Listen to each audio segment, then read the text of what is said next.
Hello అందరికీ బయట దొరికే బఠానీలు అయితే ప్యాకెట్స్లో దొరుకుతాయి కదా, అవైతే ఇంట్లో ఈజీగానైతే ప్రిపేర్ చేసుకోవచ్చు. వీటికైతే ముందుగా మనమైతే బఠానీలు అయితే నానబెట్టుకోవాలి. ఒక 6 hours అయితే నానబెట్టుకోవాలి. ఇందులో మనం బయటలాగా కనిపించాలంటే రెడ్ కలర్ కానీ గ్రీన్ కలర్ కానీ వేసుకొని నానబెట్టుకుంటే సరిపోద్ది. నేనైతే ఆరెంజ్ కలర్ వేసిన. ఇది చూడండి ఎంత బాగా తర్వాతనైతే మంచిగా ఉబ్బి అయితే మంచిగా ఉంటాయి. ఇవైతే ఒక ప్లేట్లోకి తీసుకొని వాటర్ లేకుండానైతే చూసుకొని కాసేపు ఆరబెట్టుకోవాలి. ఇప్పుడైతే కంచుల్లో కొద్దిగా ఎక్కువ క్వాంటిటీలో ఆయిల్ అయితే వేసుకొని బఠానీలు అయితే డీప్ ఫ్రై చేసుకోవాలి. ఇవైతే కలర్ చేంజ్ అయ్యి కరకరలాడేంత వరకు అయితే మనమైతే ఫ్రై చేసుకోవాలి. ఈ ఫ్రై చేసుకున్నాక ఆయిల్ మొత్తం అయిపోయేదాకానైతే వడగట్టుకొని ఒక ప్లేట్లోకి అయితే తీసుకోవాలి.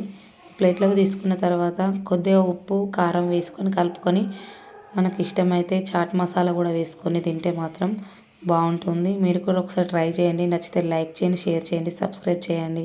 బాయ్.